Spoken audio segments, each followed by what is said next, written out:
Deus te abençoe, renovo da alma para a sua vida. Você é uma bênção. Graças a Deus por mais essa oportunidade maravilhosa que Ele nos concede de estarmos aqui para falarmos da sua palavra, expor a sua mensagem, porque a palavra de Deus tem essa característica. Onde ela chega, ela ocasiona transformações. E quando temos esse contato com a palavra, ela vai provocar essas mudanças dentro de nós, porque todos nós precisamos de mudança. Quem é que não é inalterável, né? Então a palavra de Deus, ela proporciona mudanças, e mudanças para melhor. É claro, é lógico, as mudanças sempre vão trazer características e peculiaridades que vão nos melhorar a cada dia, e para isso que nós temos que caminhar, sendo hoje melhor do que ontem e amanhã melhor do que hoje. Então essa contínua batalha, essa contínua caminhada que nós desenvolvemos durante toda a nossa jornada neste mundo.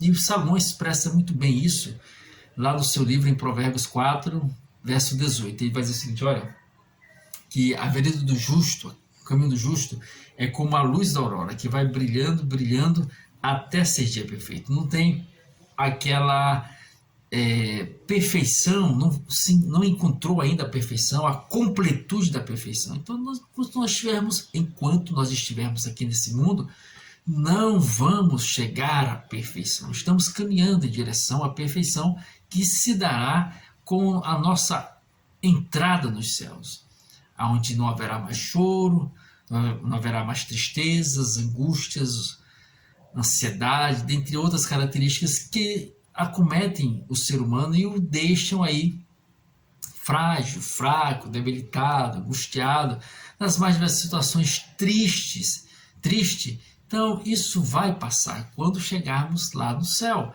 mas enquanto não chegarmos, estamos aí nessa luta, nessa batalha constante, nessa peleja diária que o próprio Cristo falou lá em em João 16, verso 33, ele diz: olha, tenho-vos dito estas coisas para que tenhais paz em mim. No mundo tereis aflições, mas tende bom ânimo, porque eu venci o mundo. Ou seja, se ele venceu, não é que você vai rebaixar, já se Jesus venceu, eu posso vencer. Não, ele venceu para nos dar o respaldo, a garantia e a certeza que também nós podemos vencer. Porque Cristo veio a este mundo também como carne. Ele era carne, tudo ele padeceu em carne. O escritor João vai relatar bem isso no seu evangelho, o Evangelho de João, no primeiro capítulo, capítulo 1, versículo 14, onde diz: olha, e o verbo se fez carne. E o verbo se fez carne e habitou no meio de nós. E vimos a sua glória como a glória do unigênito do Pai. É isso mesmo. E o verbo se fez carne e habitou entre nós. E vimos a sua glória como a glória do unigênito do Pai. O verbo se fez carne. A palavra se tornou caracterizada nesta condição humana. Ele veio, se tornou carne, se fez carne. E tudo ele padeceu na carne. Tudo ele sofreu. Tudo ele passou. Tudo ele enfrentou. O importante é isso, ó. Cristo não fugiu de nada nem de ninguém. Ele enfrentou tudo. Por isso o escritor, ele ressalta bem isso lá no seu livro em Hebreus 2, verso 18. Ele diz o seguinte: olha, em tudo ele foi tentado, mas não pecou. Em tudo que você tentar compreender, Jesus passou, Jesus enfrentou, Jesus sofreu, mas ele enfrentou tudo, ele não se escondeu. E ao enfrentar tudo, teve sim momentos de atrito, conflito, que bateu de frente com os sacerdotes da época, com a cultura da época, com as mais diversas situações que, de certa forma, conflitavam com o que ele ensinava, que até hoje está vigorando os seus ensinamentos. Mas ele não fugiu à raia, ele enfrentou. Quando o diabo foi ao seu encontro no deserto, porque nos diz lá no capítulo 4 de Mateus, versículo 1, que o Espírito levou Jesus ao deserto, a fim de ser tentado pelo diabo. Então o objetivo era esse mesmo, levou ele para lá para ser tentado pelo diabo. E ao estar no deserto, que o diabo vem em sua direção para confrontá-lo, para, de certa forma, convencê-lo a desistir, a desanimar, a retroceder e não dar continuidade à sua missão, Jesus não retrocedeu não, partiu para cima também. Partiu para cima e da forma que o diabo vinha, Jesus vinha mais forte ainda, sempre utilizando a palavra, sempre usando os escritos sagrados para rebater as investidas de Lúcifer. E ele enfrentou e venceu, conseguiu vencer e se sobrepor àquelas investidas, aquelas astúcias que o diabo se levantou. E olha, ao observar Cristo, ao observarmos também outros personagens da Bíblia que passaram por circunstâncias difíceis, como não lembrar de, eu acho que está no livro de Juízes, me falha agora a memória, acho que é Juízes capítulo 11, ou é capítulo 5, Juízes ou é 1 Reis, que fala a respeito de Jefté. Jefté, filho de uma prostituta. Deixa eu ver, é Juízes 11, verso 1. Vai relatar lá, Jefté, homem corajoso, valente, porém filho de uma prostituta. Olha aí as características que colocam lá. Duas características boas, que de certa forma mexem com a vaidade humana. Um homem forte, corajoso. Coragem é uma característica peculiar que tinha Jefté. E isso ele era reconhecido no crivo social, a ponto de a própria Bíblia descrever essas características ali para hoje nós entendermos e compreendermos de que se tratava. Mas ele coloca ali um porém, todavia, um contudo, um entretanto, filho de uma prostituta. Quer dizer, você pode ter essas características boas, você pode ter essas características positivas, porém, você é um qualquer. Por quê? Você é filho de uma prostituta. Eles querem desqualificar o cara. A Bíblia não esconde nada. E mas o que foi que aconteceu? Com o passar do tempo, aquelas pessoas, ele foi expulso de lá. Ele era fruto de uma relação extraconjugal. Seus irmãos, os anciãos da época, expulsaram ele da cidade. Ele foi para outro lugar. Mas quando a cidade, Israel se viu em aperto, eles foram buscar ajuda de quem? Eles foram atrás de quem? Nesse momento Deus honra Jefté. E ali eles foram buscar a Jefté, se eu não me engano, é Jefté, e o trouxeram.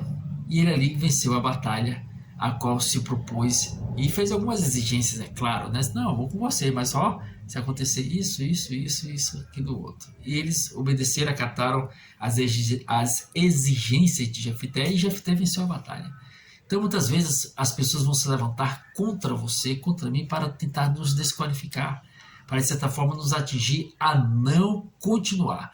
E muitas pessoas acabam se deixando levar e ficam para trás, sendo engolidas pelo desânimo, pela desmotivação, o medo do fracasso, e elas nem chegam a tentar. Tem uma frase interessante de Abraham Lincoln, presidente norte-americano, onde ele diz o seguinte: olha, o campo da derrota não está povoado de fracassos, mas de homens que tombaram antes de vencer. Vou repetir. O campo da derrota não está povoado de fracassos, não, mas de homens que tombaram antes de vencer. Então você olha ali, ó, diversas derrotas. O que foi que preencheu este campo de derrotas? Foram os fracassos? De maneira alguma. Não foram os fracassos. Foram pessoas que desistiram antes de vencer, ou de certa forma ter uma derrota, mas mesmo que tivessem a derrota, iriam adquirir experiências, e ao ter essas experiências se tornariam mais resilientes, resistentes para enfrentar os futuros confrontos, batalhas e de certa forma desafios que iriam se levantar diante deles. Mas não, alguns preferiram nem sequer tentar. Nem sequer tentar. Por isso que ele diz, olha, o campo da derrota não está povoado de fracasso, mas de homens que tombaram antes de vencer, já caíram, fraquejaram, desistiram antes de iniciar. É certo que tudo que você vai fazer nessa vida, que é algo novo, vai ocasionar em você medo, vai proporcionar em você temor, porque é novo, você não conhece, mas mesmo com medo, faça. Mesmo com medo, siga em frente, porque você vai crescer. É uma forma de você crescer, saindo da sua zona de conforto e indo para o crescimento, para a zona de confronto. E, ao fazer isso, como eu já falei, torno a repetir, o crescimento vai ser algo natural que vai ocorrer na sua vida. Se a criança ao nascer ficasse de forma permanente a engatinhar, ficar só, né? Se ela não se esforçasse para andar, ficaria a vida toda se arrastando. Por quê? Porque não teve coragem de tentar. Tem uma frase de Rui Barbosa, um jurista brasileiro, que diz o seguinte: olha, maior do que a tristeza de não ter vencido é a vergonha de não ter lutado. Ou seja, de não começar, de não iniciar, de não enfrentar. Enfrente a vida. Se alguém fracassou, se alguém falhou, se alguém de certa forma ficou frustrado, não, isso não quer dizer que vai acontecer com você também. E mesmo que aconteça, você tentou, você tomou a iniciativa, porque essa vida é passageira e nós não podemos deixar os momentos e oportunidades passarem. Tem uma frase não, um versículo bíblico lá em Eclesiastes 9, versículo 10. Ele diz o seguinte: olha, tudo quanto te vier a mão para fazer, faze-o logo conforme as tuas forças, porque para o além, para onde tu vais, não há mais obras, nem projetos, nem conhecimento, nem sabedoria alguma, porque tudo se vai. A oportunidade é hoje, o momento é agora, a ocasião é essa para você e eu fazermos acontecer. E se o medo vier, enfrente o medo, porque Deus é maior do que o medo. Já nos diz lá em 1 João 4, verso 18. Parte A, porque no amor não existe medo, antes o verdadeiro amor lança fora todo medo. E que amor é esse? 1 João agora 4, versículo 8, 10 versículos acima. Aquele que não ama não conhece a Deus, porque Deus é amor. Então em Deus não existe medo. Antes o verdadeiro Deus lança fora todo medo. Então, reflita sobre isso, arrisque, tome atitude, faça e você vai ver triunfar. Tem uma frase minha, agora essa é minha, viu? Diz o seguinte, riscos geram medo, mas quando enfrentados podem possibilitar grandes resultados. Reflita sobre isso. Deus te abençoe. Marcos Leite, viu? Se inscreva no canal Renovo da Alma, ative o sininho, curta, comente, compartilhe e vamos chegar a 1 milhão de inscritos até dia 6 de julho de 2023. E lembre-se, Jesus está voltando. Prepare-te.